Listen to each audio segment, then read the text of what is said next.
Ya lo sabes, güey, pega, donde vea, estamos duros, ya lo sabes, ¿no? Eso, no te pega, ya lo sabes, pega. Dame la llave, dame la llave. Baja ahí, matamos, cabrón.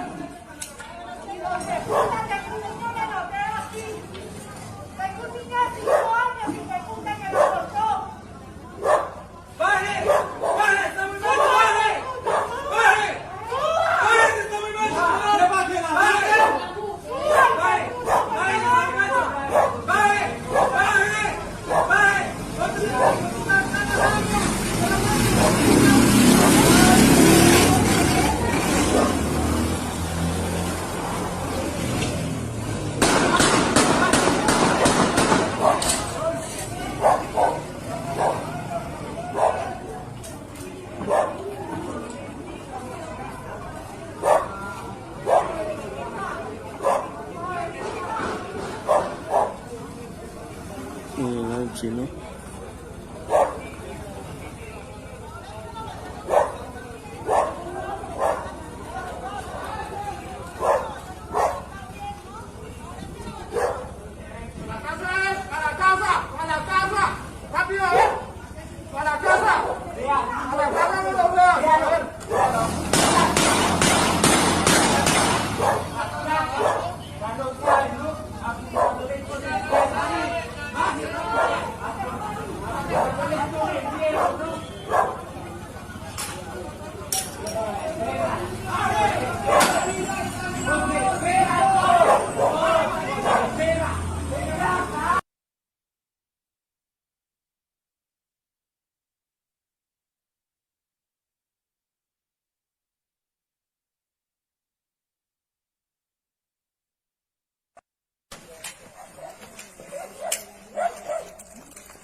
Bienvenidas y bienvenidos a este su programa de los viernes, su panel de medios digitales. Sí, amigas y amigos, panel de medios digitales en esta ocasión para informarles acerca de unas lamentables noticias que está pasando en nuestra vecina Colombia. Sí, amigas y amigos, como pudieron observar en los videos, son hechos inéditos que está pasando actualmente con la Policía Nacional, los ataques a la ciudadanía.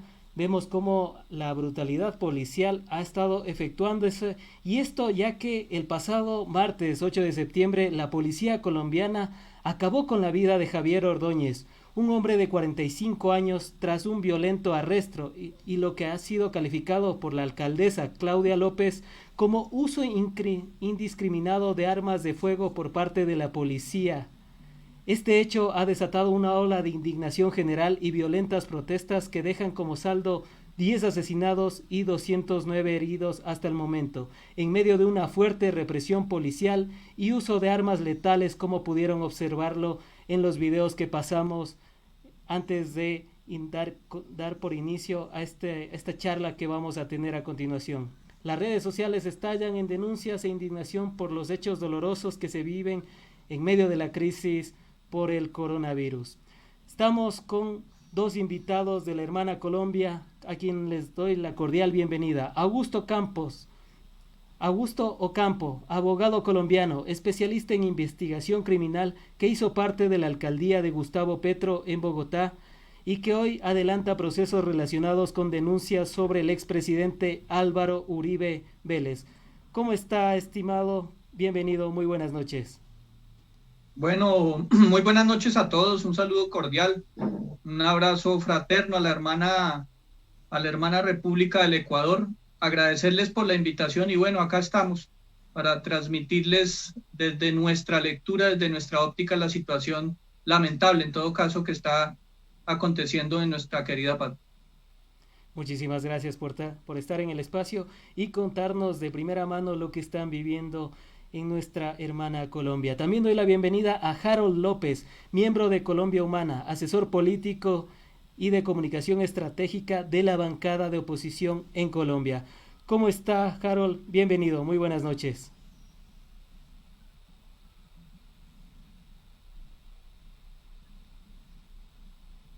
Muy buenas noches, Frank, Giovanni, Viviana, muchas gracias por la invitación, pues no, con todas las ganas de compartir acá con ustedes lo que está pasando, que también pasa en Ecuador, ¿no?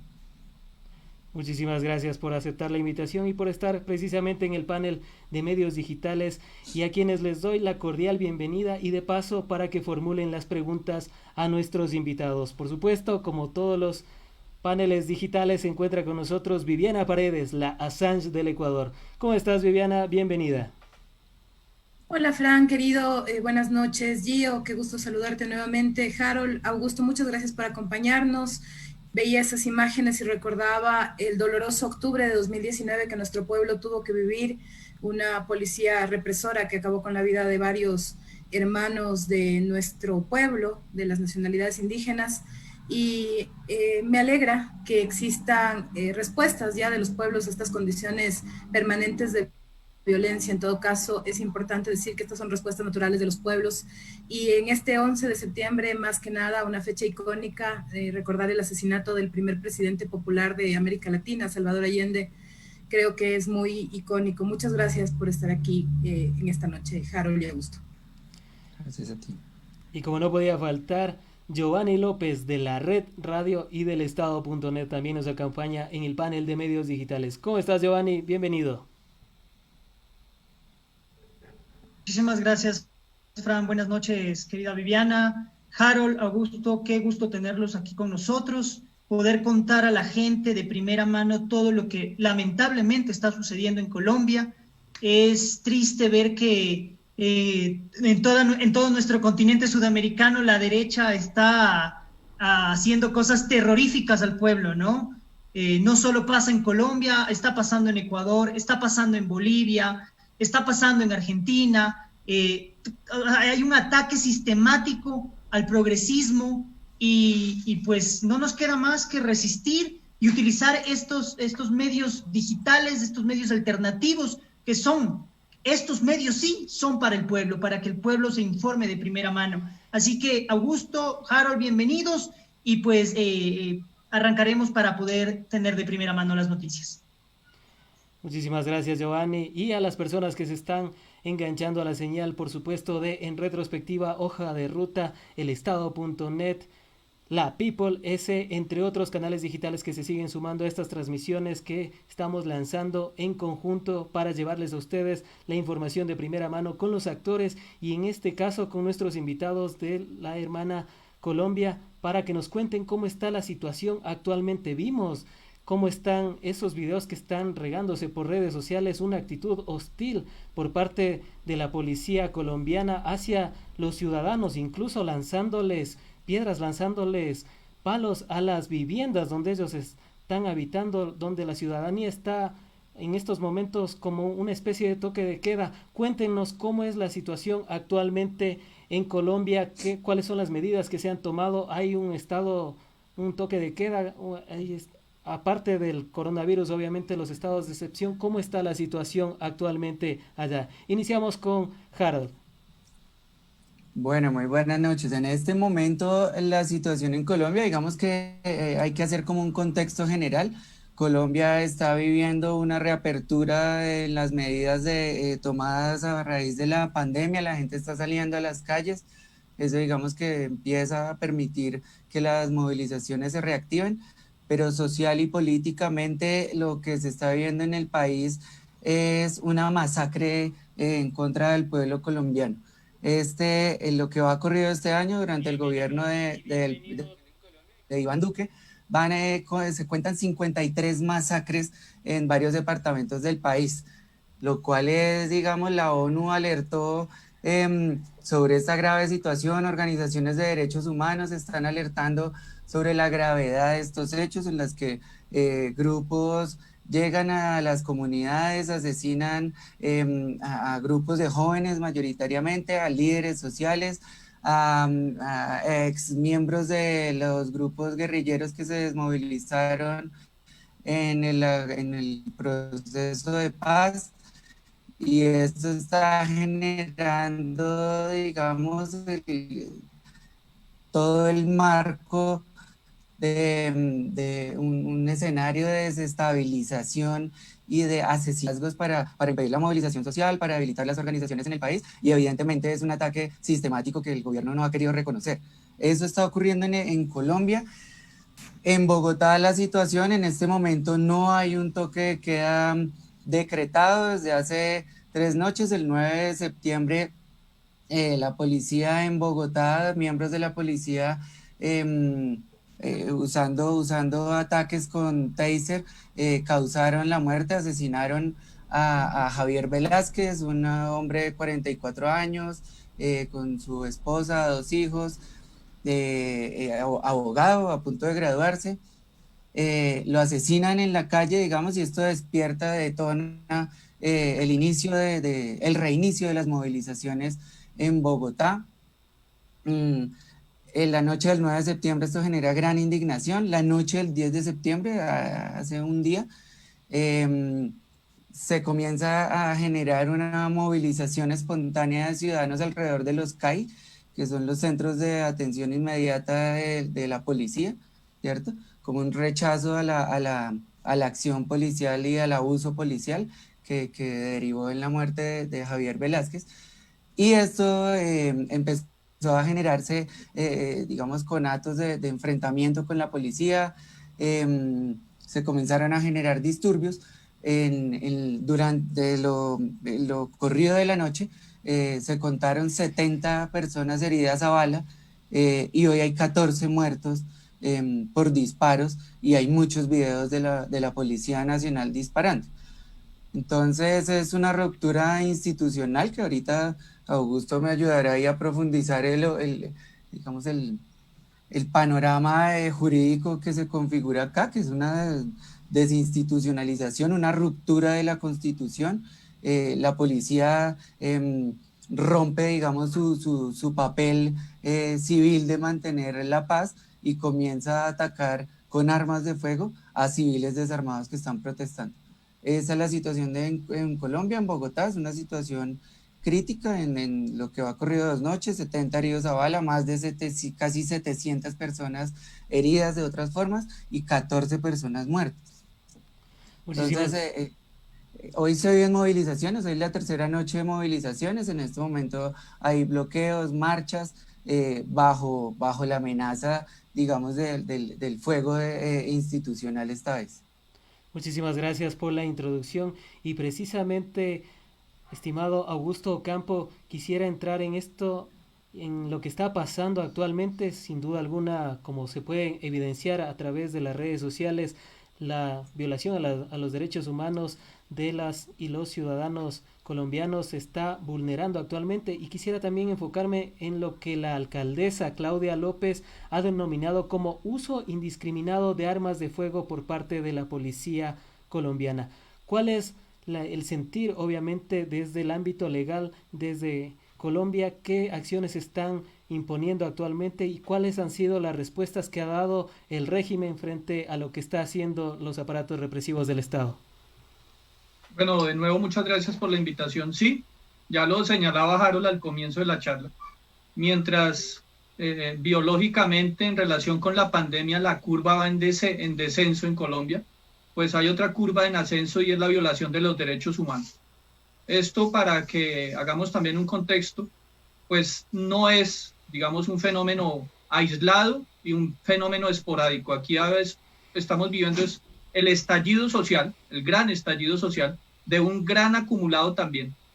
Acá la sociedad ha estado sometida de manera pacífica al régimen, a un régimen espurio, porque desde el origen del mandato se supo, ahora se han conocido a través de unas grabaciones que hubo, se filtraron a la campaña de Iván Duque Márquez, dineros del narcotráfico. Entonces no solamente venimos en una curva de ascenso en relación con la violación de los derechos humanos, ahí están más de 300 líderes sociales han muerto en los últimos años, más de 20, 30, 50 más o menos se calculan en los últimos meses, con la pasividad y lo más grave, con participación de los organismos de seguridad del Estado.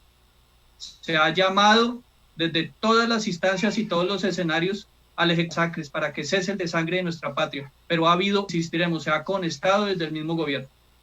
Ese gran acumulado sumado a esa zozobra, a ese temor y a ese miedo que ha generado el contagio del COVID-19, pues a propósito del homicidio agravado de que fue víctima un colega, un abogado antenoche, la noche del 10 de septiembre, como señalaba el compatriota Harold, pues ha venido propiciando esos desmanes, actos violentos en confrontación con la policía. Pero lo más grave es que ha habido, como se señalaba, un quiebre, una ruptura del Estado Social de Derecho. En Colombia, particularmente en la capital de la República, la alcaldesa Claudia López, quien es la primer policía del distrito, de la municipalidad, por llamarlo de alguna manera en los términos más genéricos en Sudamérica, pues ha perdido el control absoluto de la policía. Ella ha señalado y ha afirmado a través de todos los medios de comunicación que ella no ha dado la orden de dispararle a los civiles. Entonces la gran pregunta, y por eso nosotros hemos dicho y aseverado que hay un golpe de Estado, en las últimas horas se ha dado un golpe de Estado por interregnos de vacíos de poder, porque la policía no ha hecho caso o ha hecho caso omiso a las órdenes de no atacar a la población civil que han emanado desde la misma alcaldesa Claudia López. Por esa vía, hoy la alcaldesa se acaba de reunir con el presidente de la República debido a la gravísima situación, más de 80 heridos con arma de fuego, más de 100 lesionados a través de otros objetos contundentes y más de 14 muertos suma ya Colombia en este interregno de más o menos 48 horas. Acaba de salir la alcaldesa, que es la primera autoridad aquí en el distrito capital, la capital de Colombia, que es Bogotá, ha hecho los señalamientos porque aportaron y documentó la misma alcaldesa a través de un video de 1:30 en el cual se registra cómo la policía, que debería ser en un Estado social de derecho la llamada la garante del respeto de los derechos fundamentales y constitucionales, pues la ha emprendido de manera, a través de las vías de hecho, disparándole a la población civil. Se ha documentado, insisto, a través de un documento fílmico de 1:30, de más de 1:30, de todas estas situaciones que afortunadamente por las redes sociales y por la tecnología, por los celulares que permiten tener información en tiempo real, pues se ha documentado y se le entregó al presidente Iván Duque Márquez. Se le solicitó, y lo confesó así la alcaldesa, al presidente de la República, que era necesaria la reestructuración de la institución policial, a lo cual, y lo confesó así también la alcaldesa ahora hace pocos minutos, se negó el presidente. ¿Qué aceptó el presidente de la República? Que iban a individualizar, a identificar a estos policiales que, insisto, han atacado a la población civil indefensa, y por esa vía ha habido ya más de 14 muertos. Identificarán y procesarán, esperamos, por la justicia ordinaria en lo penal, a estos sujetos que han, lógicamente, traicionado el deber, el honor de la institución policial y se han ido contra el pueblo. Esa es la grave situación. Ha habido un vacío de poder. La policía, en un Estado social de derecho, debería acatar los mandatos de la primera autoridad, en este caso de la alcaldesa o del presidente de la República, pero de manera extraña ha habido pasividad, inercia, y ha habido falta de pronunciamiento serio y enfático por parte del presidente de la República. Por eso el gran llamado desde la alcaldía de Claudia López ha sido para que se retome el orden y, lógicamente, el Ejecutivo, que es el titular del ejercicio del mandato, retome también el control de la situación, porque lo más grave es que estamos ante un estallido social, como ya lo hemos señalado, con consecuencias inciertas.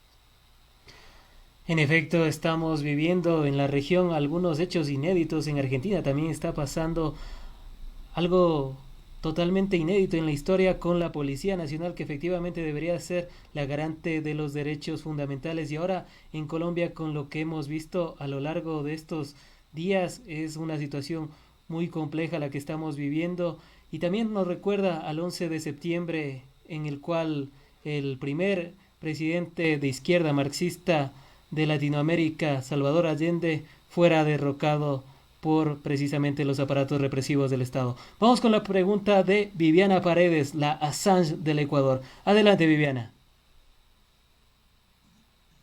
Muchas gracias, Fran, por esa presentación siempre tan cordial. Yo quisiera preguntarte, Harold, desde tu papel como comunicador, ¿cuál es el rol que los medios de comunicación nacionales en este momento están jugando en relación a lo que está sucediendo en América Latina? Perdón, en Colombia.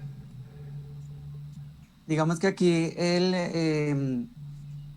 hay un grupo de medios de comunicación hegemónicos, de los grandes medios de la radio y la televisión y la prensa, que aquí hay prácticamente 1 o 2 periódicos de circulación nacional, que es muy poco, digamos, para un país de 40 millones de habitantes. Y los medios radiales y televisivos pertenecen a las mismas casas, digamos, que siempre han estado en el poder. Aquí, en la actualidad, se viene manejando la matriz discursiva del gobierno nacional durante la campaña electoral, en donde gana este gobierno de Iván Duque, como lo señalaba Augusto, con serias denuncias e irregularidades de filtración de dineros del narcotráfico, que se han venido denunciando, que han sido muy evidentes porque se han encontrado audios, digamos, hay pruebas fehacientes que son de conocimiento público, que no son abordadas por los grandes medios de comunicación.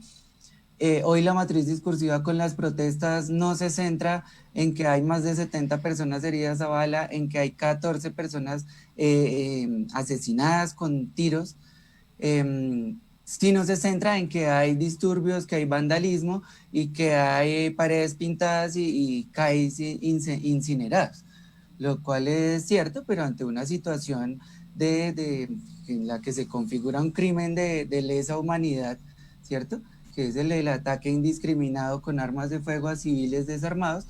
No es ese hoy el centro de los anuncios de la prensa nacional.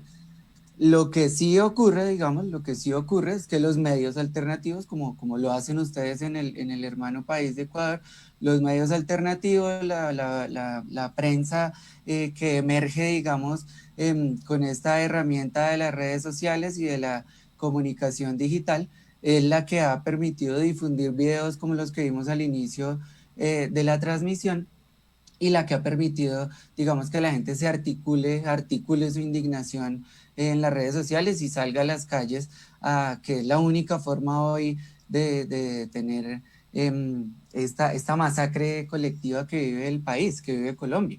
Entonces, el papel de los medios hegemónicos es estar con el discurso oficial, digamos, con algunas excepciones, claro está, ¿sí? Algunas valientes excepciones, pero los medios digitales son los que han salvado el momento, logrando difundir y contribuyendo, digamos, a los escenarios organizativos y a que la gente salga, ¿no? De pasar de dar ese paso de la comunicación digital a la comunicación política y a la acción política, que permita, pues, que la sociedad civil hoy en Colombia logre frenar esto, ¿no? Es una urgencia, es una necesidad, digamos, no es una situación ideológica. Están asesinando a la gente en Colombia de manera indiscriminada, abierta, hay videos y el silencio es total, ¿sí? salvo algunas excepciones y salvo lo que hace la ciudadanía. Doctor, para completar esta ronda de preguntas, yo quisiera poner en contexto primero que el expresidente Álvaro Uribe ha sido relacionado históricamente con grupos paramilitares violentos que han tomado armas y han reprimido con fuerza a la ciudadanía y activistas sociales. En este momento el expresidente se encuentra cumpliendo arresto domiciliario como producto pues, de todos estos temas. ¿Usted cree que tenga algún rol el expresidente Uribe dentro de toda esta ola de violencia que se está generando en Colombia? Bueno, pues pese a que ha perdido protagonismo, necesariamente entenderíamos también como una curva de descenso en la popularidad y la aceptación que venía también perpetuándose de Álvaro Uribe Vélez. A propósito de los múltiples señalamientos, se han conocido últimamente, no sé si ustedes en Ecuador han podido ver un documental muy famoso, ha generado gran impacto acá, que se llama Matarife. Es una compilación de documentos periodísticos, entrevistas y en general es una memoria fílmica que a través de varios episodios ha hecho entregas de todos los niveles. No sé si existe algún precedente en un país diferente al de Colombia, a nivel latinoamericano, de Centroamérica, Europa, y es el expresidente Álvaro Uribe Vélez. Creo yo tenemos ese enojoso récord, tiene más de 250 investigaciones. Ahora, últimamente, pues ha tenido que, finalmente, porque existe todavía la garantía de una alta instancia, de que es la Corte Suprema de Justicia en su sala penal, profirió medida de aseguramiento, como señalas tú, lo afectó, lo privó de la libertad. Sí, hay mucha crítica también, porque pues se le dio la detención domiciliaria y él entonces tiene su finca de más de 10.000 hectáreas por cárcel. Eso es también, creo yo que es único y también sería un Guinness Record, el único preso que tiene semejante cantidad para moverse de hectáreas. Pero desde allí también, con todo y el declive que tiene su popularidad como político, pues ha tenido acceso y algún protagonismo a través de la red social Twitter.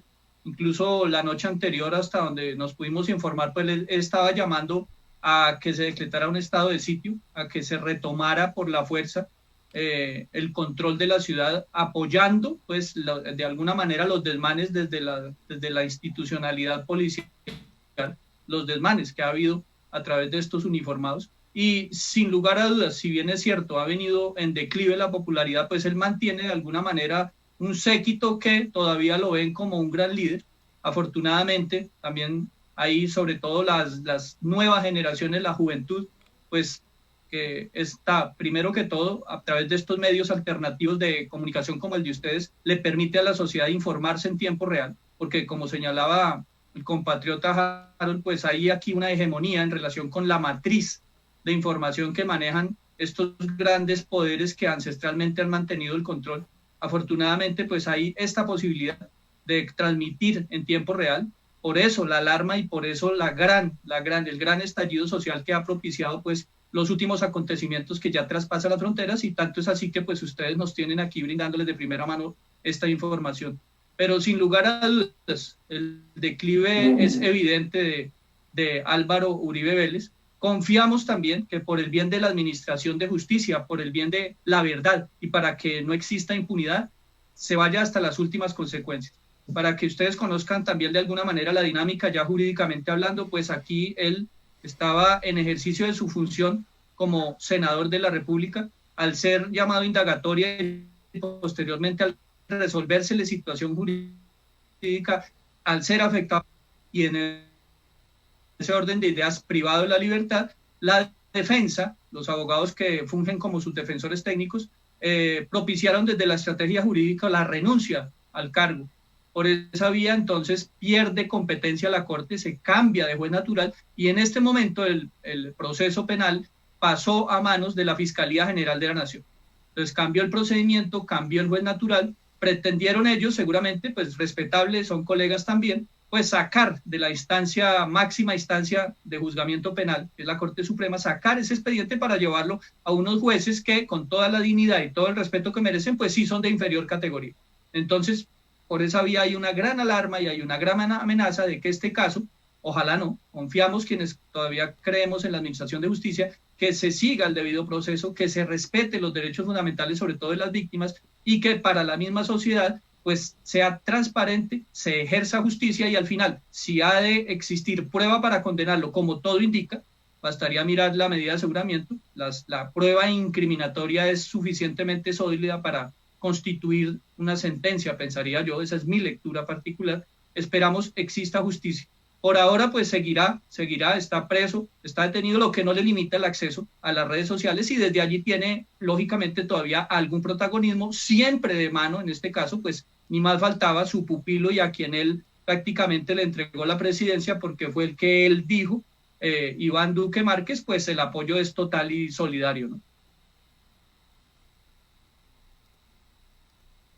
Vamos con la pregunta de Giovanni López de la Red Radio. Adelante, Giovanni. Muchísimas gracias, Fran. Augusto, Harold, bienvenidos una vez más. Muchísimas gracias por acompañarnos. Augusto y Harold, les pregunto a los dos. Según el presidente Iván Duque, en Venezuela se violan los derechos humanos y hay una crisis humanitaria. ¿Cómo observa el pueblo colombiano que el presidente esté más atento de la situación venezolana que la misma situación de lo que está sucediendo en Colombia, Harold y Augusto? Hace parte didáctica discursiva con la que logran tener un marco con el cual posicionar unas ideas basadas en argumentos falsos, ¿cierto? Sí, por eso al inicio hablábamos un poco de cómo se configuran algunos elementos de los estados totalitarios y el manejo de los medios a través de la mentira, los falsos argumentos, las falsas acusaciones, utilizado y digamos llevado a la fama por el nazismo, es muy usado digamos por el gobierno colombiano, ¿sí?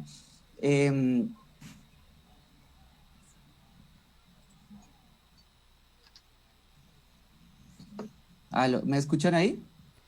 Ahí le escuchamos, estimado.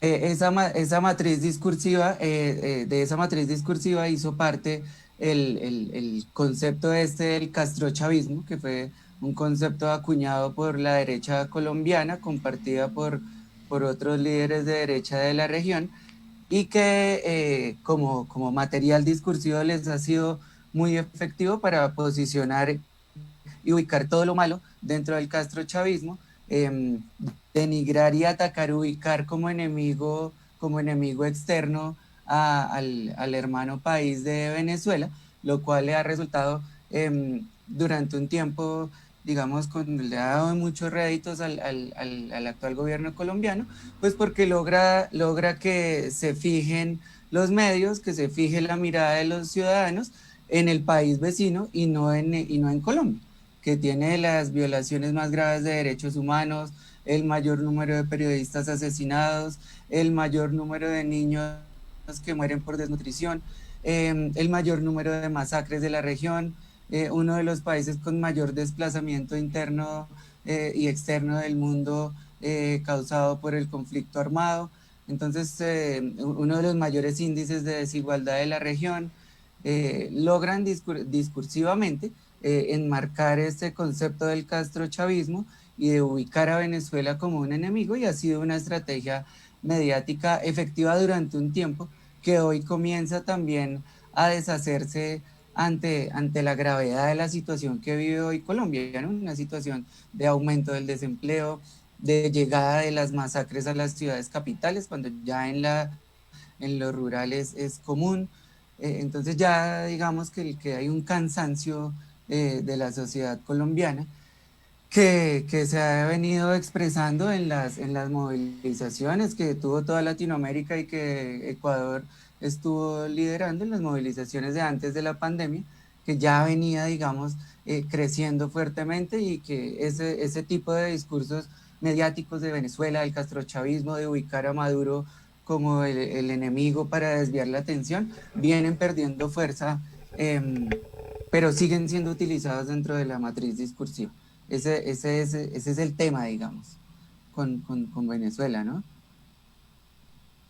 A ver, nosotros, y ustedes seguramente que están informados, conocen, que hace más de 50 años nosotros venimos confrontando una guerra interna con la guerrilla, sobre todo con las FARC. Entonces fue a propósito de ese discurso que se vendió desde la extrema derecha de seguridad democrática, que inicialmente, por allá en el año 2002, posicionó la figura de Álvaro Uribe Vélez, y por esa vía, pues, y hay que reconocerlo, en su momento fue avasallador en las urnas. En ese momento, y lo siguen haciendo con el mismo discurso. Lo que pasa es que ahora pues hay menos eco. Desde entonces siempre nos han regalado miedo para vendernos seguridad. Lo que pasa es que ahora, como ustedes también deben conocer, hay más conciencia, hay más información, y sobre todo que han sido los mismos actos de la extrema derecha en este caso, que a contrario a alejarse de lo que ellos mismos pregonan como el castrochavismo, pues miren ustedes, por ejemplo, el ejemplo ahora reciente con Iván Duque, quien mantiene el discurso, porque como les ha resultado, ahora no, ahora resulta que a cambio de aislarse o alejarse de lo que ellos han criticado tanto de Venezuela, pues están haciendo y están repitiendo y están dando los mismos pasos. Si no lo conocen ustedes, yo les informo, y con Harold tenemos, pues, lógicamente la autoridad para decirles. Iván Duque Márquez en este momento, en una estrategia, pues ha cooptado las cabezas visibles de la nación. El fiscal general de la Nación de Colombia, para que todos sepan, fue compañero de pupitre de la universidad, colega, porque es también abogado de Iván Duque. 1, 2, Procuradora General de la Nación, hace poco fue nombrada la doctora Cabello, hasta hace poco, porque renunció, era ministra del gabinete y también forma parte del séquito que ha acompañado a Iván Duque. El Contralor General de la República también pertenece a ese séquito, y el Defensor del Pueblo. Luego, las cabezas visibles, salvo, y por eso resulta incómoda la Sala Penal de la Corte Suprema, salvo la Corte Suprema de Justicia, afortunadamente una de las tres ramas del poder público en Colombia, que mantiene la independencia de alguna manera, pese a los ataques que han venido de la misma extrema derecha, es la única que nos brinda la posibilidad de que se haga justicia. Pues ha repetido Duque la historia que tanto critican desde la extrema derecha, y es como han cooptado los organismos de control, las cabezas visibles de los poderes públicos, y por esa vía, ese es el análisis que se hace en relación con la gran desazón que hay, ¿no? La falta de esperanza en relación con que funcionen realmente las ramas del poder público y sobre todo los organismos de control. Eso genera ese caldo de cultivo que hoy estamos viviendo como ese gran estallido social, que sabemos cómo comenzó el 10 de septiembre ahora recién, pero todavía no sabemos y no conocemos el alcance de las consecuencias que están por venir. Con un agravante, y es que también desde el mismo Ministerio de la Defensa pues ha habido inercia. Aquí no ha habido ningún tipo de resultado, salvo hoy unos débiles pronunciamientos del ministro pidiendo perdón por la presión seguramente social. Salvo eso, no ha habido acciones contundentes. Aquí se sigue conectando con esos actos de violencia desde la misma institucionalidad, y de ahí la revuelta, el estallido social que ha habido en nuestra patria. De pronto para complementar un poco ahí, Giovanni, lo que dice Augusto, y relacionado con el tema de los medios alternativos y las redes, uno de los pronunciamientos hoy Colombia amaneció con 14 muertos y más de 70 heridos a bala, ¿cierto? Sale el ministro de Defensa y una de sus declaraciones iniciales dentro de esa matriz discursiva no es que se está investigando quiénes dispararon, no es que se está identificando a quienes asesinaron a esos ciudadanos inermes, indefensos, desarmados, sino que se está investigando quienes están publicando, haciendo publicaciones en redes sociales, llevando a las movilizaciones y llamando a salir a la calle. El pronunciamiento hoy fue ese, ¿sí? El pronunciamiento fuerte hoy estamos identificando, del Ministerio de Defensa, estamos identificando las redes sociales de las personas que están convocando. Una amenaza seria a la libertad de expresión, una amenaza seria, digamos, que en este marco tan grave que se viene configurando, que lo que digamos agrava las situaciones la serie de asesinatos, los líderes muertos, el ataque a la justicia, la cooptación de los órganos de control, como nos decía Augusto, la decisión que tiene el gobierno nacional de atacar directamente la justicia, que es la columna que defiende hoy la independencia de los poderes, el último bastión de la democracia junto con la ciudadanía, que si cae, estamos ante un estado totalitario de facto real. ¿Sí? No es discursivo, es una situación muy, muy grave. Discúlpeme para complementar, qué pena con ustedes tomarme la palabra, pero me parece muy importante que lo conozcan los hermanos de Ecuador, y es que ustedes seguramente lo conocieron porque se publicó a nivel mundial, incluso ha habido un pronunciamiento de los Estados Unidos al respecto, pues las famosas chuzadas, ¿no? Que desde el DAS, que era un organismo de control que fungía bajo el mandato de Álvaro Uribe Vélez, pues se chuzó, se hizo espionaje a la oposición y a periodistas, eso fue un escándalo. Por eso hay personas ya condenadas. Pues resulta que ahora recién se conoció que en una estrategia un poco más sofisticada, por llamarlo de alguna manera, desde la misma presidencia, ojo, desde la misma presidencia se contrató, sobre pretexto de hacer un monitoreo, lo llaman ellos, eso es otro tema que vale la pena hablar, cómo se desinforma desde el lenguaje, un monitoreo que llaman ellos, hicieron el seguimiento a muchas cuentas, en alguna manera, sobre todo en oposición al gobierno. Yo, 400 personas, yo aparezco en lo que se llama comúnmente llamado ahora perfilamientos, es decir, el gobierno de Colombia a través de un contrato con una firma particular estaba haciendo lo que ellos llaman monitoreo, realmente un perfilamiento. Y eso no tiene nada que ver con el respeto al derecho a la intimidad que tenemos todos. Normalmente diría uno, hombre, sí, es normal que se haga un monitoreo de medios para mirar a ver cómo está la imagen de la presidencia y trabajar.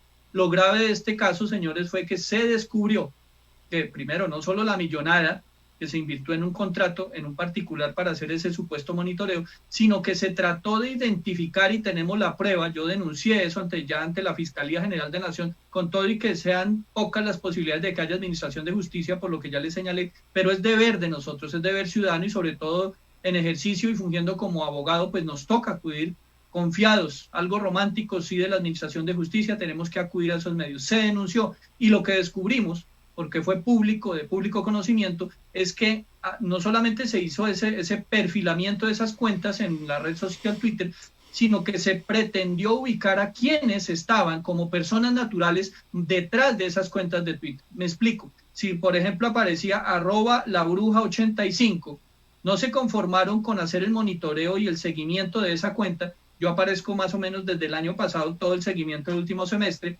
sino que trataron de investigar como persona natural quién estaba detrás de la cuenta. ¿Cómo? Solicitaron a través de un oficio al interior de la misma presidencia a la empresa que identificara a través de su documento de identidad, de la cédula de ciudadanía, a quién pertenecía esa cuenta. Uno. Y otra cosa, solicitaron al interior de la misma presidencia del gobierno se determinara si esas personas ya identificadas habían tenido contrato desde el año 2002 a la fecha o estaban vinculados en cargos del gobierno. Luego, eso no tiene, señores, nada que ver con monitoreo. Estos son, lo llamamos nosotros las chuzadas versión 2020, que se desinforma como ha pasado y también que lo sepan todos en la hermana República del Ecuador. Acá el presidente Duque habla de homicidios colectivos cuando son masacres. Se habla de monitoreo cuando son perfilamientos a la oposición. Y como les digo, yo soy uno de las personas de los que manejamos Twitter en temas de manejo de opinión política, que salí perfilado y como les digo, eso ya está denunciado. Entonces es supremamente grave para complementar la intervención del compatriota Harold. Ahora bien, al respecto, y me gustaría preguntarle si hay algún indicio de los policías que atentaron contra la vida del ciudadano Javier y que prácticamente ocasionó todo esto y la indignación de la gente. Y esto les pregunto como referencia a lo que vivimos hace poco tiempo en el continente con la muerte del estadounidense, que también generó la ola de protestas y la ola de rechazos en contra de la Policía Nacional, efectivamente por los abusos que se estaban generando allá. Se le quitó los derechos de policía, se le quitó algunas cuestiones.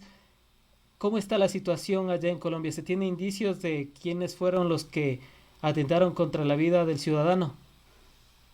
¿Responde, Harold?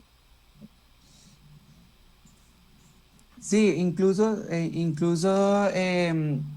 digamos, como es el caso emblemático, el gobierno ha tratado de decir que está investigando y tratando de individualizar a quienes llevaron a cabo estas acciones en contra del ciudadano Javier Velázquez.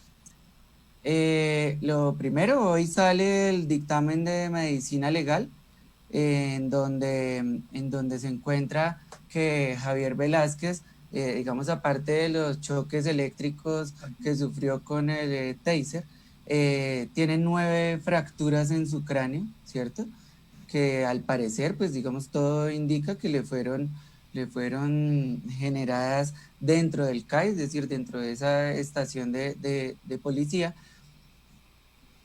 Entiendo jurídicamente, Augusto, que ya están individualizados los 2 policías que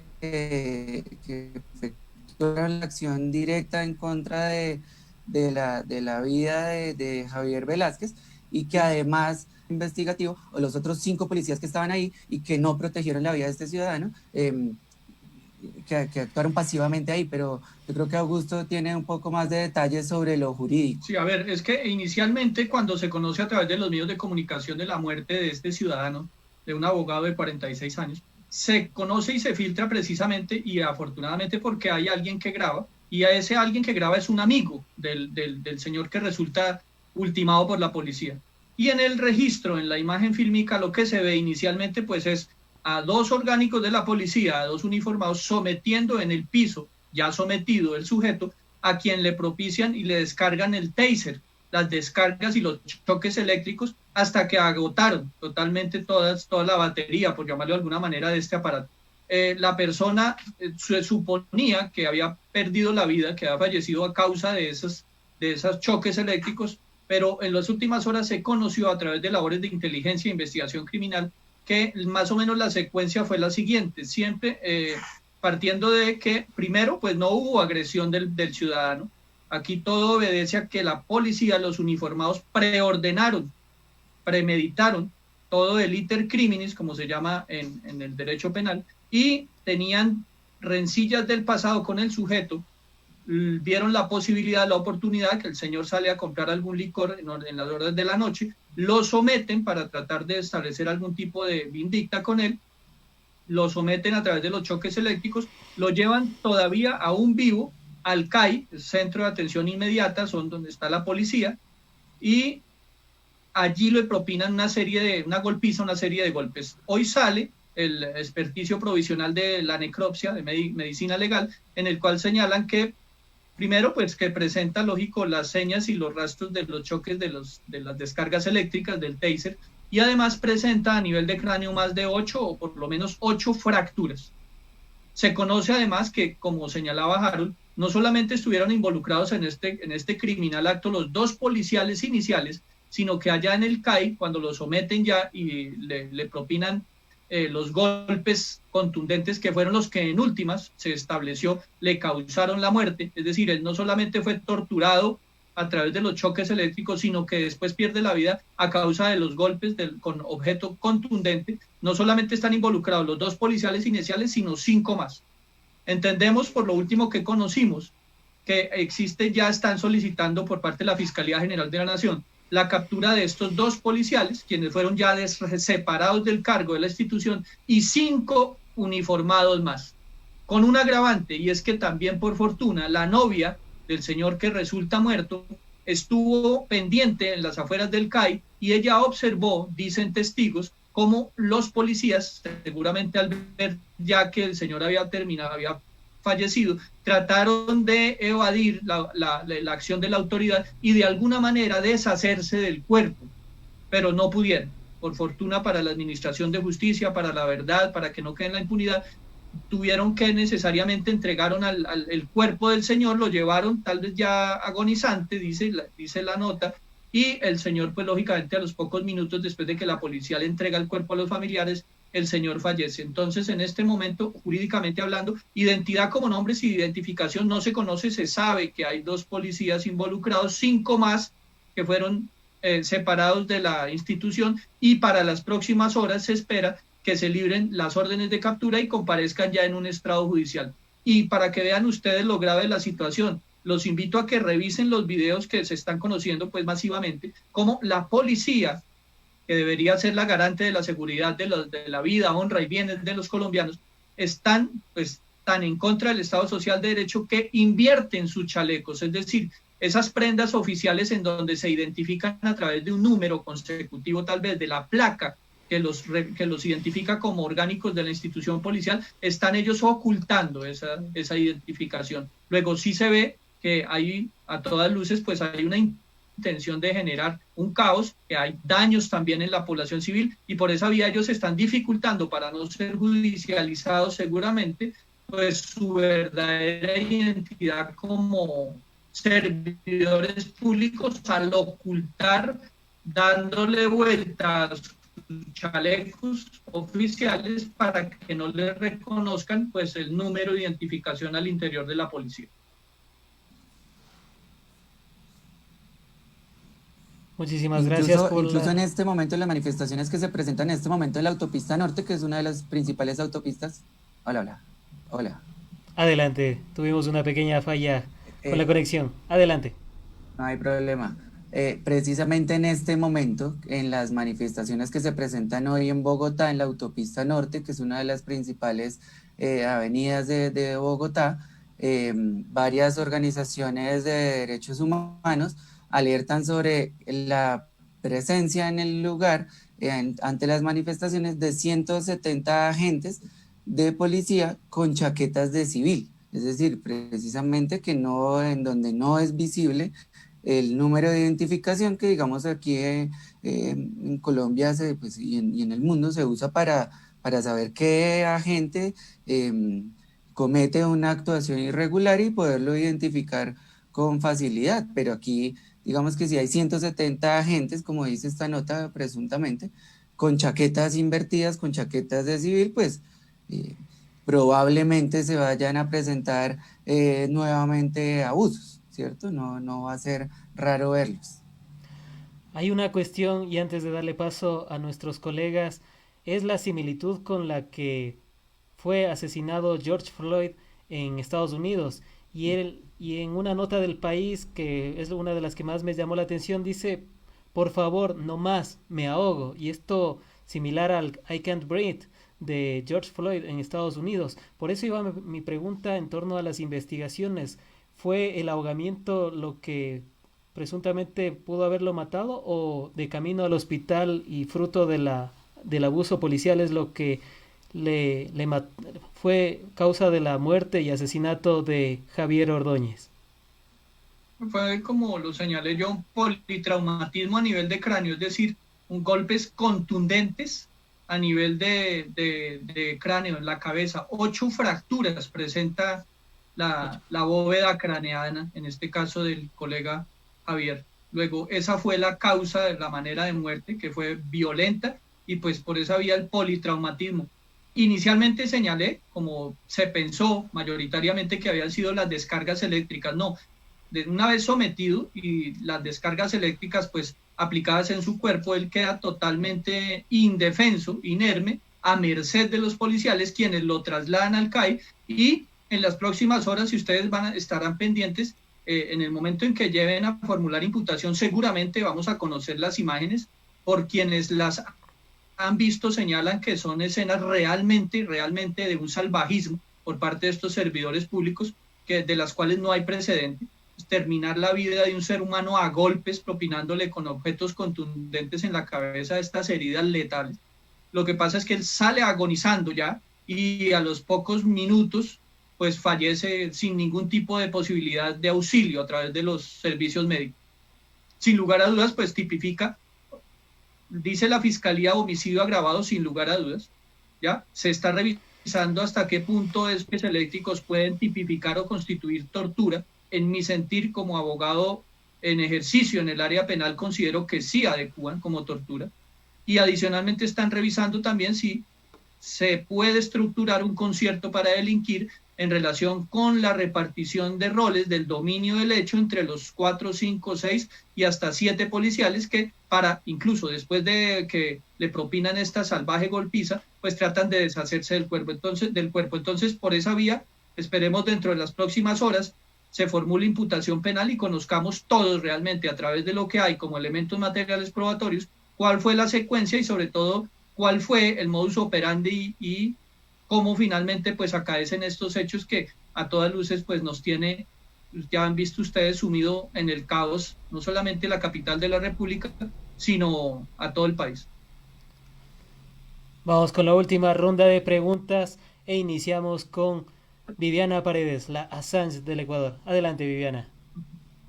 Muchas gracias. Y me quedo con lo que decía Harold respecto a el intento de generar una narrativa, una matriz comunicacional, y porque me suena y me resuena mucho con lo que ha pasado en Ecuador, porque efectivamente aquí, y quisiera hacer este paralelismo justamente para poderlo aterrizar a nuestros seguidores que son un episodio parecido, y se trató de construir una narrativa mediática que justamente apuntaba a que no solamente era el Castro-chavismo, sino era el Castro-chavismo-correísmo, y presuntamente detrás de todo el estallido social habría estado el correísmo justamente. Vemos que están tratando de apuntalar ahora la culpa a Gustavo Petro con el objetivo justamente de buscar más que soluciones culpables, y me preocupa, justamente le preguntaba al doctor Ocampo el rol que pudo haber tenido el expresidente Uribe, porque justamente se van identificando los actores,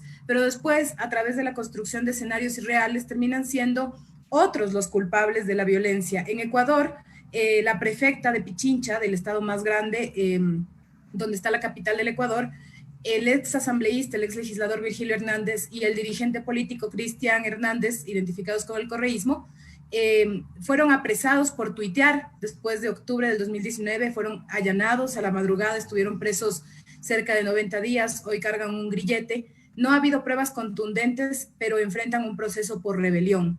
¿Usted cree, doctor Ocampo, que después de esto haya alguna sanción, investigación a la participación de los actores de derecha, de los troll centers que incluso pueden estar existiendo en este momento, o que va a haber una respuesta política, o se pueden originar condiciones para una respuesta política con el fin de criminalizar a Petro y a los seguidores del progresismo en Colombia? Bueno, pues aquí ya hubo, y está en horas de la mañana ya el ministro de Defensa lo anunció.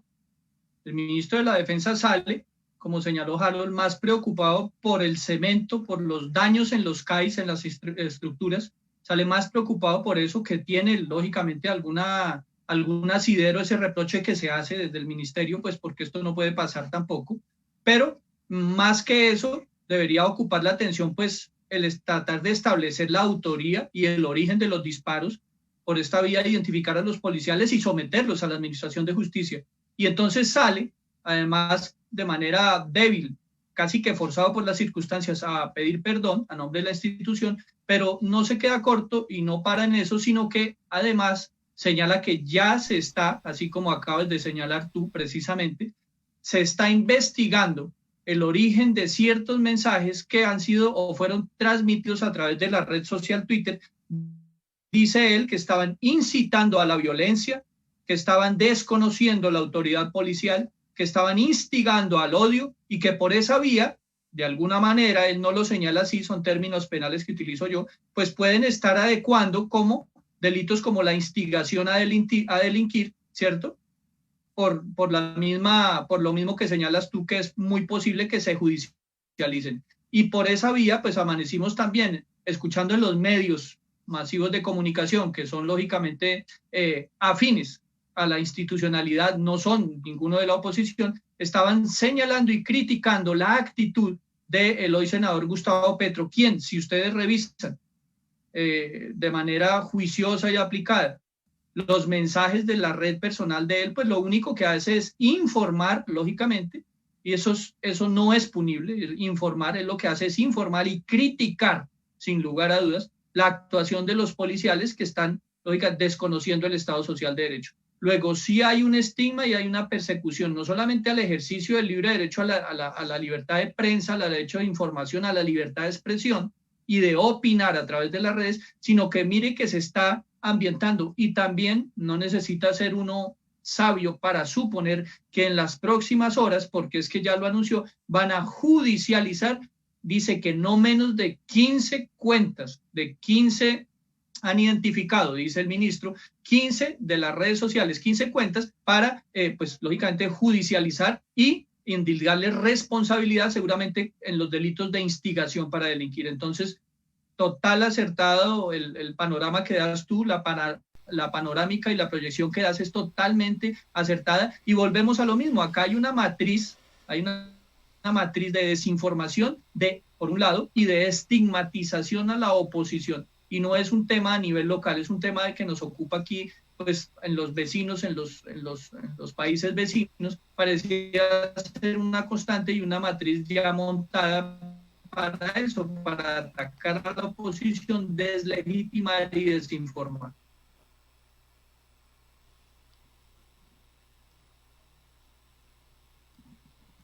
Parece que perdimos conexión, ya se estabilizó nuevamente la Podría uno misma. añadir en todo caso que esta matriz mediática no tiene únicamente efectos psicológicos e intangibles, ¿no? ¿Cierto? A través del miedo, del señalamiento y la amenaza de la judicialización, ¿cierto? Ante eso, en todo caso, encabeza hoy el senador Gustavo Petro en horas de la tarde, convocó por medio de sus redes sociales, en las que tiene más de 4 millones de personas, convocó a todos los partidos, incluso al partido de gobierno distrital de la alcaldesa Claudia López, con quien se tienen diferencias programáticas, pero convocó al partido de gobierno, a los demás partidos democráticos y a la ciudadanía en conjunto a salir de manera multitudinaria y pacífica a una marcha del silencio, como se le ha llamado, en Bogotá el próximo 21 de septiembre a las 6 de la tarde, a quien obviamente invitamos a ustedes como medios de comunicación alternativa que nos ayuden a visibilizar, a difundir sobre la grave situación, porque es la ciudadanía en masa, de manera pacífica, la única que va a lograr que en los territorios estén asesinando a los jóvenes por protestar. Entonces, esto, digamos, tampoco va a callar a la ciudadanía colombiana, no la ha callado nunca la violencia, se está denunciando hoy, pero también el llamado es a ejercer el derecho democrático de movilizarse, de disentir, de opinar y de hacer oposición, ¿sí? Y además, hoy que va más allá de la oposición, hoy digamos, esta movilización y estas expresiones es una férrea defensa de la democracia, ¿cierto? Estas movilizaciones y lo que queda de justicia en Colombia y es lo único que nos separa de un Estado totalitario. Entonces se fortalece, sale a movilizarse este 21 de septiembre en Bogotá a las 6 de la tarde en una marcha multitudinaria pacífica que se ha denominado la Marcha del Silencio. Y los invitamos a ustedes como medios a que nos acompañen a cubrir, a documentar y a fijar los ojos en Colombia y en la grave situación que vivimos en este momento.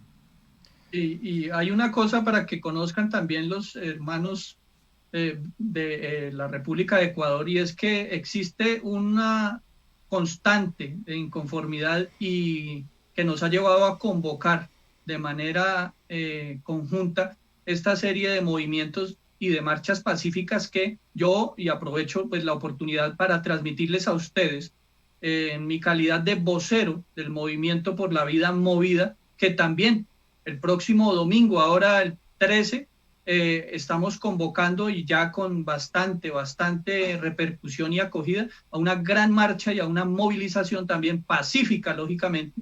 Ojalá desde la institucionalidad se nos garantice la seguridad y el ejercicio, sobre todo, del derecho fundamental a la protesta y a la libre locomoción. Luego, no solamente porque ya hubo una movilización hace pocos días, ahora se viene la movilización y la marcha por la vida para exigirle al gobierno que cesen las masacres, que regresemos al respetuoso mandato del Estado Social de Derecho y la que señala Harold para el 21. Luego aquí, como ustedes pueden advertir, conjugan varias pretensiones de movilizaciones, todas pacíficas, porque el estallido social, el cansancio y el gran acumulado de desigualdades sociales, pues es un hecho real, cierto, verdadero, y por esa vía, pues lógicamente se está capitalizando esta desazón a través de las marchas masivas que se han convocado. Esperamos que, insistiremos, desde el gobierno local y central se garantice la movilización pacífica y pues lógicamente no vaya a terminar esto en desmanes más graves de los que ya hemos presenciado. Gracias por la invitación. Haremos todo Harold, lo posible. yo quisiera aprovechar para hacer una pregunta más en esta ronda. Como analista político, yo quisiera que me cuentes cómo ves las relaciones del gobierno colombiano con el gobierno estadounidense, ya que nosotros tuvimos toda esta respuesta de medidas represoras, gobiernos autoritarios, abusivos, desinstitucionalización y movilización social como respuesta a partir de de que se tomaron de nuevo las relaciones comerciales con Estados Unidos y el FMI, Fondo Monetario Internacional, regresó al Ecuador. ¿Cómo es la relación con el gobierno estadounidense o la embajada estadounidense por parte del gobierno de Iván Duque? La relación el Estado colombiano con los Estados, relación de subordinación, ¿cierto? Es una relación de subordinación en donde se ha utilizado a Colombia como escenario, como teatro de bases militares, de desembarco de tropas, de amenaza a los países vecinos, de probar tratados de libre comercio con todas las desventajas para los países sudamericanos, y ahora digamos que con la presidencia de Donald Trump, pues incluso asistimos el vicepresidente estuvo manifestándose en contra de la decisión de la Corte Suprema de detener al expresidente Álvaro Uribe por los delitos de los cuales se le señalan, lo cual es una abierta intromisión en los asuntos internos, ¿sí? Y hoy digamos, el tema de asesoramiento por parte de tropas extranjeras a las tropas colombianas está ocurriendo, en donde se supone que iba a llegar la paz, en donde se supone que iban a llegar proyectos productivos, donde iban a llegar escuelas, donde iban a llegar hospitales. Lo que ha llegado es asistencia militar, de la que siempre ha habido, digamos, desde la implementación del Plan Colombia, pero que hoy, digamos, se presenta como parte de todo este marco de ejecución de medidas totalitarias, ¿cierto? Entonces la militarización, la intromisión de los Estados Unidos en las decisiones de la justicia y la subordinación económica y política que nos pone como país en una situación vergonzosa ante el resto del continente, puesto que no hay una autonomía, sino que se toman las decisiones dependiendo del interés de los Estados Unidos, como ocurre desde hace varias décadas, ¿no? Pero hoy, digamos, con la postura del gobierno Trump de generar una conflictividad, de impedir los escenarios de diálogo, lo único que hace es empeorar, digamos, la precaria situación de derechos humanos, el debilitamiento de la democracia en Colombia e incrementa, digamos, todos los factores de la agudización del conflicto social y armado, que no termina precisamente por la falta de esas voluntades políticas, y por eso también digamos que es necesario hoy que toda la comunidad internacional se fije, ¿no? ¿Cierto? Porque esa relación con Estados Unidos empeora las condiciones del pueblo colombiano. Hay una cosa que es para rematar lo que dice Harold, tan cierta en relación con el vasallaje, por llamarlo de alguna manera, del gobierno actual colombiano, que viene desde Álvaro Uribe Vélez, pues en relación con Iván Duque, que al ser él pues la prolongación de esos mandatos funestos del expresidente, pues para no ir más lejos, actualmente, por fortuna parece que están frenando esa iniciativa. En los Estados Unidos piensan, imagínense ustedes, en qué cabeza cabe, darle el nombre a una vía principal, a una avenida en los Estados Unidos de Álvaro Uribe Vélez. Entonces, por esa vía se imaginarán ustedes que las relaciones, pues, con los Estados Unidos del actual gobierno, pues son, diríamos, inmejorables. Y sin más comentarios, pues me parece que ya con lo que señaló Harold es suficiente. Vamos a la última pregunta por parte de Giovanni López de la Red Radio. Adelante, Giovanni. Muchas gracias, Fran. Bueno, yo quería ir revisando algunos puntos, Harold, Augusto, Viviana, Fran. Bueno, primero para los compañeros que nos siguen por redes sociales, les queremos comentar que el día de hoy estamos tratando las huelgas en Colombia. Esto se lleva a cabo por la lamentable muerte de Javier Ordóñez, el abogado de 46 años que murió este miércoles en la madrugada por ser sometido por la policía colombiana y haber recibido repetidas descargas eléctricas como una pistola taser, y pues se asemeja mucho a lo que pasó en el caso norteamericano de George Floyd. Augusto, Harold, primeramente, Colombia es una de las bases militares norteamericanas en Colombia, porque si se ve en el video, al momento de someter al abogado, los policías al momento de someter al abogado, se ve tan similar a lo sucedido en Estados Unidos. Se podría pensar que Estados Unidos de alguna manera está educando a la policía colombiana a actuar de la misma manera que se está actuando en Estados Unidos. Se podría ver de esa manera, ¿no? Hay un símil ahí. Augusto, Harold, quería también saber si en la Constitución de Colombia existe alguna limitación en el uso de armas por parte de la policía colombiana hacia la sociedad. Me refiero al Ministerio del Interior, ¿no?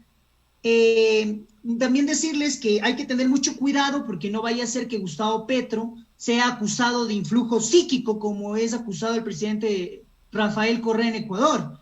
Vaya a ser que haya un influjo psíquico por parte de Gustavo Petro y pues imagínense, ¿no? Levanta a todo el pueblo colombiano en contra del gobierno actual. Aparte de esto, también informarles que se ha utilizado, se ha visto, ¿no? La violencia policial por parte de la policía colombiana, en donde se ve hasta policías disparando a la ciudadanía, ¿no? Utilizando armas de fuego contra la ciudadanía. Por eso mi pregunta sobre el uso de armas.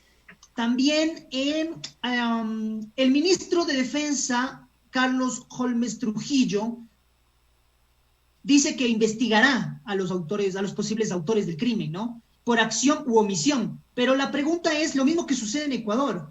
Al ser él el ministro del Interior, ¿no empezaría por la cabeza siendo el responsable quien de forma abierta es quien da la orden de saber cómo actúa o no la policía al interno del país?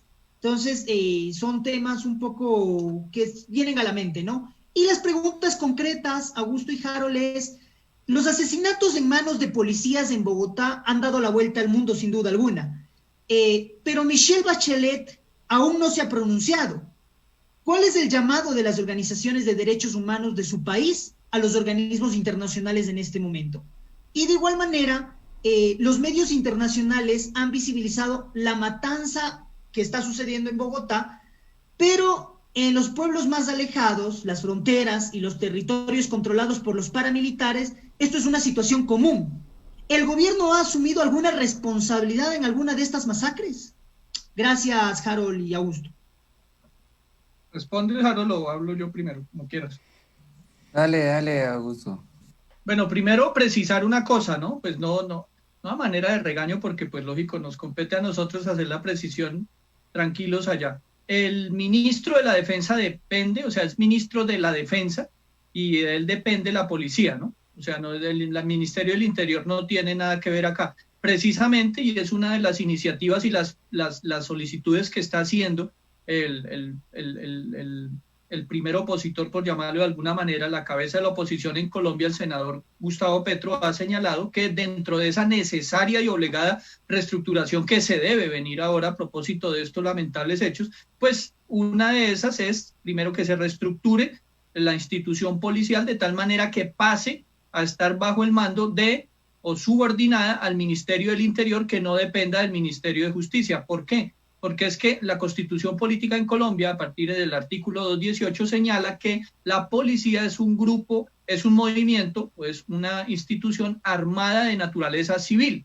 Y por esa vía, entonces, la pretensión es sacarla para que no tengan fuero penal militar y sean juzgados por la justicia ordinaria todos aquellos orgánicos que incurran en delitos que no tengan relación con el servicio. Me explico. En Colombia existe, y creo que también por derecho comparado, seguramente en Ecuador, existe, y los militares tienen un fuero de juzgamiento especial. Eso es que les permite que en caso de incurrir en conductas punibles, en delitos, en relación con el ejercicio de su función constitucional, será la justicia penal militar, la justicia castrense, la que conozca la investigación, los judicialice y, si es del caso, al hallar los responsables, los sancione. Acá la principal pretensión que se tiene al solicitar la reestructuración de la policía es que esa institución pase a ser parte o a estar adscrita al Ministerio del Interior.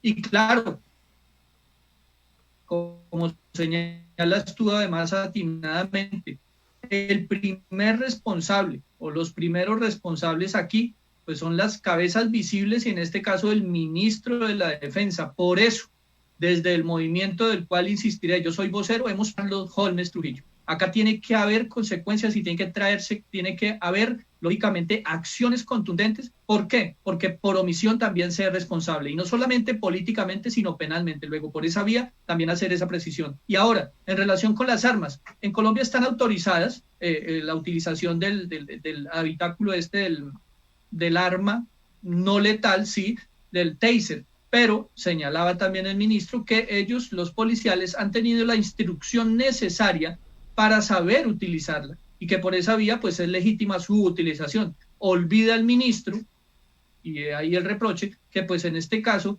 definitivamente o no están impartiendo, que ha sido una de las grandes críticas, incluso también que lo señaló y en campaña lo hizo, lo criticaron mucho, y ahora mire usted la historia y el paso del tiempo le da la razón al mismo Gustavo Petro. Él señaló en campaña que se debería profesionalizar la institución policial, a los orgánicos, instruirlos y educarlos, sobre todo en formación de derechos humanos. Y hoy vemos cómo, pues primero, pues la instrucción ha ido totalmente en contravía de lo que se espera de la función constitucional, derechos fundamentales como el que pues nos tiene ocupados ahora con la muerte del colega. Y por esa vía, pues cualquier arma mal utilizada, siempre y cuando pues obedezca al desbordamiento o a la extralimitación del ejercicio funcional, en este caso de la actividad policial, pues se vuelve letal como el taser. Descargar toda la batería de un arma de estas, por menos letal que sea, pues causa a lo sumo por lo menos un daño. Y tan daño generó en este caso que al someter a Javier a la indefensión en que estuvo, después de haber sido pues sometido a estos choques eléctricos, quedó inerme a merced, insistiremos también, de los policiales, quienes finalmente a través de los golpes contundentes terminaron y cegaron pues la vida del colega. Para complementar ahí un poco las preguntas que hacía Giovanni, dentro de la matriz discursiva con la que se están legitimando estas acciones antidemocráticas, autoritarias y criminales, el Ministerio de Defensa ha dicho que estos casi 600, 700 heridos deben ir en este momento, 70 de ellos heridos a bala y 14 asesinados a bala, hacen parte de casos aislados, ¿no? ¿Cierto? Hacen parte de casos aislados. Uno no se explica cómo en una ciudad capital de un país, de un estado social de derecho como se supone somos, puede haber 70 casos aislados de disparos a personas que no se presentan ni rara vez en un combate armado entre grupos contrarios, ¿sí? Aquí en Colombia, dentro del conflicto. Entonces 70 civiles armados difícilmente se puede explicar como un caso aislado, pero así se viene presentando. ¿cierto? La matriz discursiva ha sido muy efectiva para legitimar esto, por eso es importante siempre hacer ese análisis de qué es lo que se está diciendo, ¿cierto? Y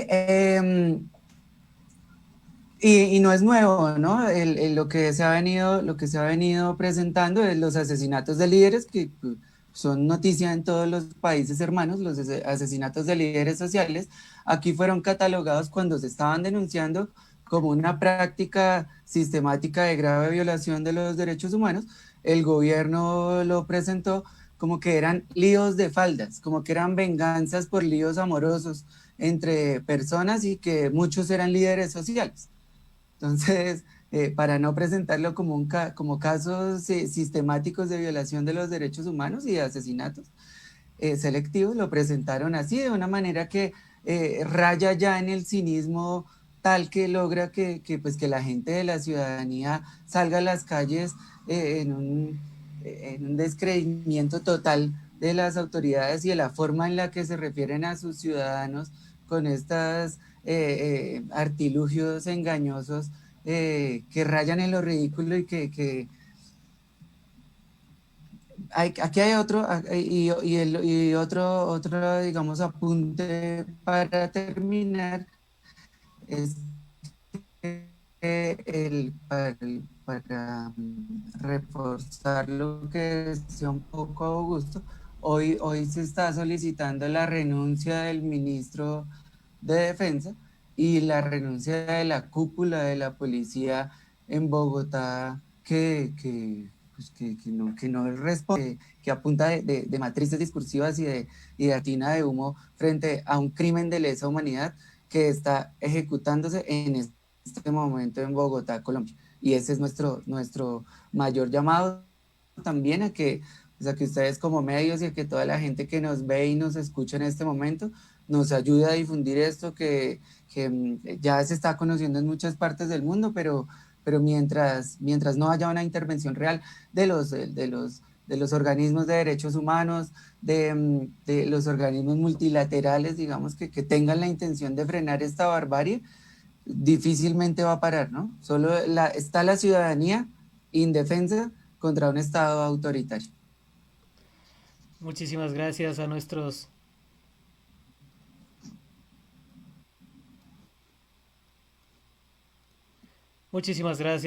invitados por haber participado. Antes de ir a las conclusiones, me quedó sonando algo que ustedes habían manifestado, que se va a perseguir a quienes emitan tweets o que emitan comentarios en redes sociales. Mi pregunta súper puntual es, en la Constitución colombiana existe el derecho a la resistencia y existe alguna norma que al régimen colombiano le permita efectivamente judicializar a alguien por emitir comentarios en redes sociales. Esto lo traigo a colación porque precisamente en Ecuador, por lo que vivimos en octubre, se judicializó a una prefecta como Paola Pavón sin estar normado, sin tener ningún reglamento, obviamente en una actitud fascista por parte del régimen ecuatoriano. En el caso colombiano tal vez es algo similar.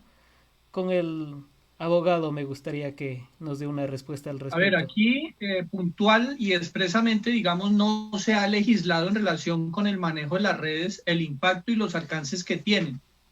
Pero lo que sí existe, y es ahí en donde nos debemos detener un poco desde el garantismo, es que la misma Carta Política, la Constitución Política de Colombia, en el artículo 20 prevé el derecho fundamental de todos los colombianos a la libertad de expresión.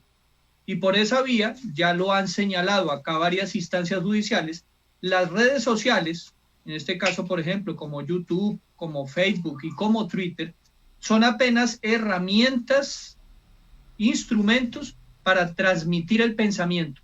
Luego, en ejercicio de la libertad fundamental, el derecho fundamental a la libertad de expresión, en una de sus expresiones, que es opinar libremente como derecho fundamental, estas redes, la función que cumplen es servir de vehículos para transmitir esos mensajes.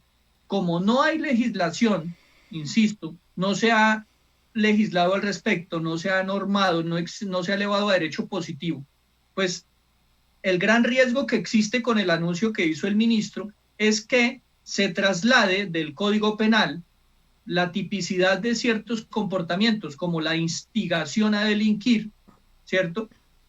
Y se adecue y se pretenda criminalizar, pienso que ya con la sola manifestación y la amenaza lo está haciendo el ministro, criminalizar la protesta también, válida, en ejercicio del derecho fundamental que también prevé la Carta, criminalizar la protesta que como ciudadanos todos en Colombia tenemos derecho a través de utilización de esos vehículos que trasladan la información y en las redes sociales. Luego, falta ver, ojalá no, cómo van ellos a instrumentalizar en deterioro, en detrimento del derecho fundamental a la libertad de prensa, tipificando delitos en relación con las opiniones, las informaciones que se transmiten, que vinculen de alguna manera a la institución policial y que ellos desde el régimen consideren que eso tipifica o adecua como delito, por ejemplo, de instigación al odio, de instigación para delinquir. Ya hoy, como les señalé, lo anunció de alguna manera y es sin lugar a dudas una amenaza al ejercicio legítimo del derecho fundamental a expresar lo que se opina y lo que se piensa en Colombia. Anunció, y seguramente ustedes lo van a conocer a través de los medios de comunicación en los próximos días, que iban a judicializar a las personas que de alguna manera estaban llamando a los desmanes, incitando la violencia.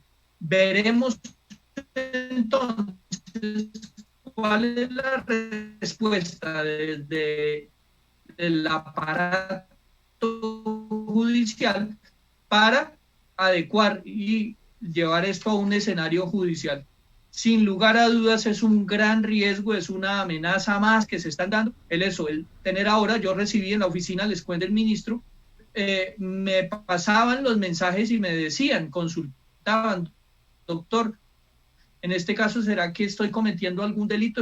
Les decían, no, ustedes están informando en tiempo real sobre la situación y eso no importa de ninguna manera un delito. Eso es el derecho que tenemos todos a recibir una información veraz y objetiva y ustedes como periodistas también desde los medios alternativos a informar también, ojalá veraz y objetivamente. Pero entonces la gran inquietud, el gran interrogante que se viene ahora es ¿qué va a hacer y de qué manera, cómo pretende instrumentalizar el ejercicio de la acción penal desde el régimen para someter, ¿cierto? Incluso llevar a sentencias judiciales a través de los estrados del aparato judicial a las personas que libremente utilizan las redes sociales para transmitir el pensamiento y opinar en relación con lo que está pasando actualmente. Augusto, solo por acotar, perdón, querido Frank, solo por acotar y saliendo de chiste, ¿no? Porque realmente suena chistoso, pero Augusto y Harold, lamentablemente en Sudamérica se está siguiendo una hoja de ruta en contra de líderes y de gobiernos progresistas. Y realmente saliendo de chiste, Augusto, yo te comento y te digo, mucho cuidado, hay que cuidar mucho a Gustavo Petro porque lo pueden estar acusando de influjo psíquico y de levantar al pueblo colombiano en contra del gobierno. Y como les digo, parece gracioso, pero es real, o sea, es real. Se están tomando la justicia para poder acabar con los opositores políticos de cada uno de los países en donde existen opositores progresistas y gobiernos progresistas. Entonces, pues a tener mucho cuidado y decirles que cuentan con nosotros como un medio alternativo desde acá, desde el Ecuador, para poder compartir toda la información que podamos, igual en las redes sociales de cada uno de los periodistas que se encuentran aquí, en todo el apoyo para los hermanos colombianos. Un fuerte abrazo para todos. Muchas gracias y bueno, agradecerles, pienso yo que ya estamos cerrando, no me podía ir y no puedo, pues lógico, terminar mi intervención en agradecerles a la distancia, son de gran valor que ustedes repliquen, se informen también y transmitan al mundo lo que está pasando en Colombia. Acá estamos algo secuestrados porque, como señalaba Harold, hay medios tradicionales que están cooptados por ese poder y que lógicamente hacen eco de lo que el régimen quiere que se conozca. Pero también en Colombia se está dando una gran lucha desde los medios virtuales, por fortuna, y el apoyo de ustedes, créannos, por favor, lo agradecemos. Esperamos que ese estallido social que como punto de quiebre ha nacido desde hace las últimas 48 horas nos conduzca a una patria mejor, ¿cierto? Y que por esa vía agradeceremos todo el apoyo, toda la réplica que dé la situación y estaremos pendientes siempre y prestos para colaborarles desde nuestro escenario en lo que ustedes consideren necesario también. Sí, acá desde Bogotá no nos queda más que agradecerles por preocuparse, digamos, y fortalecer este sentido de solidaridad que debe existir entre nuestros pueblos hermanos, que es a lo que tanto le temen, ¿no? A que tejamos estos lazos tan importantes que no van a poder destruir este tejido ni con balas, ni con encarcelamientos, ni con persecución, que hay que seguir fortaleciendo estos tejidos, que les agradecemos muchísimo, Viviana, Frank, Giovanni, a toda la red, a toda la gente que nos escucha, que sigamos tejiendo, que sigamos soñando y que hoy hay que construir esperanza. Hay que construir esperanza desde la movilización, desde la comunicación digital, desde la organización ciudadana que nos lleve a los necesarios cambios que necesitan nuestros países de manera urgente para salir de la crisis en la que nos han metido. Entonces, mil gracias de corazón desde Bogotá, Colombia. Un saludo y acá estamos para lo que nos necesiten. Muchas gracias también. Estaremos con ustedes el 21 de septiembre con la gran movilización. Cuenten con nosotros como medios digitales independientes y alternativos para poder llevar esta expresión de la popular hacia todos los rincones del mundo a través de esta señal digital. Y les comprometemos también porque el 16 de septiembre, el miércoles 16 de septiembre, en Ecuador se ha convocado una gran movilización por los recortes presupuestarios a las universidades y a la educación superior y muchos más abusos por parte del régimen ecuatoriano que también responde a la derecha. Muchas gracias por habernos acompañado. Tenemos en mente en nuestros pueblos que ya no aguantan más el maltrato. En Colombia 300 líderes por la policía, 209 heridos solamente en Bogotá. Y bueno, la historia es nuestra y la hacen los pueblos. Gracias por habernos acompañado. Muchas gracias, buenas noches. Muchísimas gracias Augusto Ocampo y Harold López por haber estado en el espacio. Les tomamos la palabra de hacer esta unificación de los medios digitales y por supuesto les invitamos también a que nos compartan algunos de los canales digitales que puedan tener en Colombia para poder realizar precisamente estos cruces de publicación para que más gente pueda tener esa otra parte de la visión que no la tienen y que no la han tenido durante estos 3 años en Ecuador y que seguramente en Colombia también les ha costado tener esa otra parte de la verdad que difícilmente se la cuenta y que tanto daño le hace a la democracia. Con ustedes se despide Frank Pozo, no sin antes decirles que la comunicación es más que un derecho y que hoy tratamos un tema como todos tanto de relevancia nacional y en esta ocasión internacional con lo que está pasando en la hermana Colombia, fruto de la violencia policial que cegó la vida de Javier Ordóñez, un hombre de 45 años tras un violento arresto y lo que ha sido tan o más similar a lo que pasó con George Floyd en Estados Unidos y que comenzó a quemar el país del norte y que ahora en Colombia está avivando esa llama en contra de la injusticia social, en contra de las desigualdades sociales y en contra de todo lo que está contra los derechos humanos. Con ustedes se despide Frank Pozo, porque la comunicación es más que un derecho y antes que nos olvidemos, por supuesto, amigas y amigos, recuerden seguirnos en todas nuestras plataformas digitales. Estamos como en retrospectiva, denle un me gusta en el cara del libro. Estamos como hoja de ruta también en el cara del libro, denle un me gusta. La red radio, por supuesto, también está el estado.net, está la People, ese desde Manabí, entre otros canales digitales que se siguen sumando como Kinder Rojo, entre algunas plataformas digitales. En esta ocasión no pudimos tenerle a La García desde Argentina, pero para futuras ocasiones esperamos contar con la misma. Hasta una próxima ocasión y que tengan una muy buena noche.